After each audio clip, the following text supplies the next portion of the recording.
ഇല്ല, അഖിൽ മാരാർ പറഞ്ഞതിന് ഒരു മറുപടി അയക്കണമെന്ന് പറഞ്ഞ് എല്ലാവരും ഇൻസ്റ്റയിൽ പറയുന്നുണ്ട്. പക്ഷേ ഞാൻ ആദ്യമൊക്കെ വിചാരിച്ചൊന്നും വേണ്ടിയിരുന്നില്ല, വേണ്ട എന്നൊക്കെ വിചാരിച്ചു. പക്ഷേ പിന്നീട് ആലോചിച്ചപ്പോൾ ഇതിൻ്റെ ഒരു പ്രോബ്ലം എന്ന് പറഞ്ഞാൽ മറുപടിയല്ല, ഇതിപ്പം കുറേ പേര് ചിന്തിക്കുന്നൊരു രീതിയാണ്, നമ്മുടെ പൊതുവെ സമൂഹം ചിന്തിക്കുന്നൊരു രീതിയാണ്. പ്രസവം വളരെ എളുപ്പമുള്ളൊരു കാര്യമാണ്, ഒരു നിസ്സാര പ്രസവത്തിനെയാണ് നമ്മൾ ഇത്രയും പർവ്വതീകരിക്കുന്നത്. അദ്ദേഹം അത് തന്നെയാണ് പറഞ്ഞത്. അത് പറഞ്ഞ രീതിയിലുള്ള പ്രശ്നങ്ങൾ എൻജോയ് ചെയ്യുന്നു എന്നുള്ള വാക്ക് ഉപയോഗിച്ചുകൊണ്ടാണ് ഇത്രയും അമർഷം സ്ത്രീകളുടെ സൈഡിൽ നിന്നുമൊക്കെ ഉണ്ടായത്. പക്ഷേ അതിനെക്കാട്ടി ഉപരി അദ്ദേഹം പറഞ്ഞത് വളരെ നോർമലി നടക്കുന്നൊരു കാര്യമാണ്. അതിനെ ആശുപത്രികൾ അതിനെ പർവ്വതീകരിച്ച് കാണിക്കുകയും അത് സിസേറിയനും അങ്ങനെയുള്ള കാര്യങ്ങളോട്ടൊക്കെ എത്തിപ്പെടുകയും ഒക്കെ ചെയ്യുന്നതെന്ന് പറഞ്ഞു കഴിഞ്ഞാൽ ഒരു അജ്ഞതയുടെ അങ്ങേയറ്റമാണ്.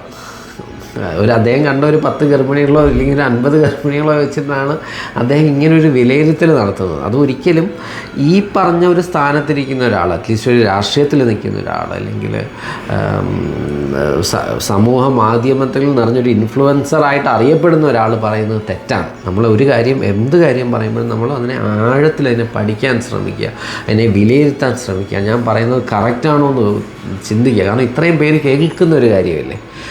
അപ്പോൾ എന്ത് പറ്റും, ഇപ്പോൾ അദ്ദേഹത്തെ പോലൊരു വ്യക്തി അങ്ങനെ പറയുമ്പോൾ ആൾക്കാർ ശരിയാണല്ലോ, ഞാനും അതല്ലേ വിചാരിക്കുന്നത്. ഇപ്പം പണ്ട് ഒരു നോർമൽ പ്രസവം ഇപ്പോൾ എന്തൊക്കെ ഹൈപ്പാണ്, എത്ര സ്കാനാണ് നടക്കുന്നത്, എത്ര സിസേറിയൻ്റെ റേറ്റ് എത്രമാത്രം കൂടി, ഇത്രമാത്രം സിസേറിയൻ എന്തിനാണ് ചെയ്യുന്നത്, ആശുപത്രിയിലെ ലാഭത്തിന് വേണ്ടിയല്ലേ ചെയ്യുന്നത്, ഇത്രമാത്രം കോംപ്ലിക്കേഷൻ ഉള്ളൊരു സാധനമാണോ ഈ പ്രസവം എന്ന് പറയുന്നത്. ഇതിന് ഞാൻ എനിക്ക് പറയാനാണെങ്കിൽ ആയിരക്കണക്കിന് ഉദാഹരണങ്ങളുണ്ട്. എന്നാലും ഒരു 2 ഉദാഹരണങ്ങൾ, കഴിഞ്ഞ കുറച്ച് ആഴ്ചകളുടെ ഉദാഹരണം പറഞ്ഞു കഴിഞ്ഞാൽ, ഒരു പേഷ്യൻറ്റിനെ കാണുന്നു, വേറൊരു ഹോസ്പിറ്റലിൽ നിന്ന് എത്തി വരുന്നതാണ്, നോർമൽ ഡെലിവറി കഴിഞ്ഞിട്ട് വരുന്നതാണ്. പേഷ്യൻറ്റ് നമ്മുടെ ഹോസ്പിറ്റലിലെ കാഷ്വാലിറ്റിയിൽ എത്തുന്നു.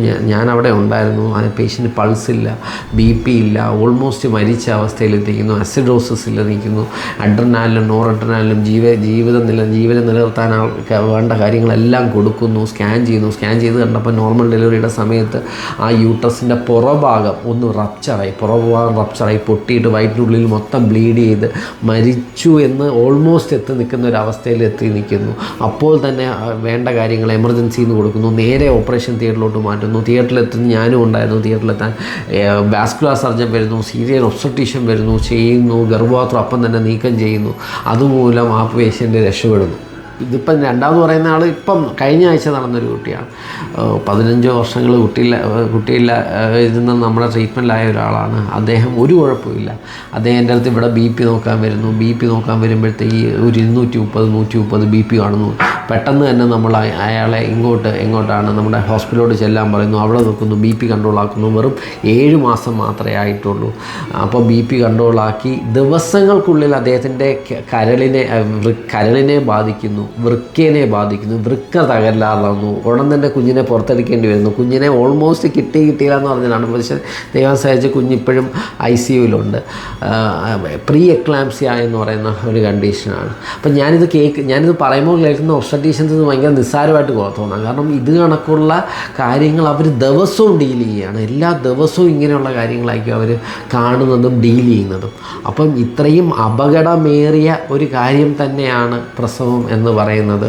എന്നാൽ ഒരു നല്ല രീതിയിൽ പ്രസവിച്ച് പോകുമ്പോൾ ആ അമ്മയുടെ മുഖത്തുള്ള പുഞ്ചിരിയും ഒക്കെ നല്ലത് തന്നെയാണ്. എല്ലാം ഞങ്ങളും എൻജോയ് ചെയ്യാറുണ്ട്, അവരും എൻജോയ് ചെയ്യാറുണ്ട്. പക്ഷേ കുറച്ചൊരു ശതമാനത്തിന് എപ്പോഴും ഒരു അപകടങ്ങൾ ഒക്കെ എപ്പം വേണമെങ്കിലും സംഭവിക്കാവുന്ന ഒരു കാര്യമാണ് പ്രശ്നം. അപ്പം അത് അല്ല എന്ന് പറയുമ്പോൾ, അതല്ലെന്ന് പറയുമ്പോൾ എന്ത് പറ്റും, നാട്ടുകാരെന്ത് വിചാരിക്കും, അത്രയും ഇല്ലാതെ ഈ ഡോക്ടറാണ് കോംപ്ലിക്കേറ്റഡ്, അല്ലെങ്കിൽ ഡോക്ടറും നഴ്സും അടങ്ങുന്ന ആ സമൂഹമാണ് ഇതിനെ പർവ്വതീകരിച്ച് കാണിക്കുന്നത് ചിന്തിക്കും. അപ്പം ദയവ് ചെയ്ത് ഇങ്ങനെയുള്ള കാര്യങ്ങൾ പറയുമ്പോൾ കുറച്ചുകൂടെ ഒന്ന് ചിന്തിച്ച് കുറച്ചുകൂടെ ഒന്ന് പഠിച്ച് മാത്രം ഇതിലോട്ട് പറയാൻ ശ്രമിക്കുക. എൻ്റെ ഒരു കാഴ്ചപ്പാട് ഒരു 20 കൊല്ലം കഴിയുമ്പോൾ അദ്ദേഹം പറഞ്ഞാണ്, സ്ത്രീ അമ്മയാകാൻ ആഗ്രഹിക്കുന്നവർ അത് പ്രസവത്തെ അങ്ങനെ എൻജോയ് ചെയ്ത് കാണുമെന്ന് എന്തൊക്കെയോ പറയുന്നു. ഞാൻ പറഞ്ഞാൽ ഇതൊന്നും ആയിരിക്കത്തില്ല. 20 കൊല്ലം കഴിയുമ്പോൾ ട്രസ്റ്റ് മീ, ഈ ഒരു ഡെലിവറി എന്നുള്ളൊരു പ്രോസസ്സ് തന്നെ കാണുമെന്ന് എനിക്ക് സംശയമാണ്. ഇത് നമ്മൾ ഒരു പുറത്ത് തന്നെ ഒരു ഭ്രൂണവും ഒരു അണ്ടവും ചേർത്ത് പുറത്തൊരു ഇൻക്യുബേറ്ററിൽ വെച്ച് ഒരു കുഞ്ഞാവുന്ന ഒരു പ്രക്രിയയും അതിലോട്ട് ഇഷ്ടംപോലെ ഒരു ചൂസ് ചെയ്യുന്ന ഒരു കാലഘട്ടം ഉറപ്പായിട്ടും ഒരു 25 കൊല്ലത്തിനുള്ളിൽ നമ്മളൊക്കെ ജീവിച്ചിരിക്കുന്ന സമയത്ത് തന്നെ ഉണ്ടാവുമെന്ന് എനിക്ക് ഉറപ്പാണ്. കാരണം അതാണ് കുറച്ചും കൂടെ എളുപ്പം. കാരണം ഒരു പ്രൊഫഷണൽ ഒരു ലേഡിയെ സംബന്ധിച്ചുള്ള അവൾ രണ്ടാമത്തെ കുഞ്ഞിന് പോകാത്തത് അവളുടെ പ്രൊഫഷനിൽ നിന്ന് 9 മാസവും പിന്നെ ഒരു 9 മാസവും പോകും എന്നുള്ളൊരു ബുദ്ധിമുട്ടുള്ളത് കൊണ്ട് തന്നെയാണ്. അപ്പോൾ കുറച്ച് പേരെങ്കിലും അതിലോട്ട് ചൂസ് ചെയ്യാനും ഒക്കെ സാധ്യത കാണുന്നുണ്ട്.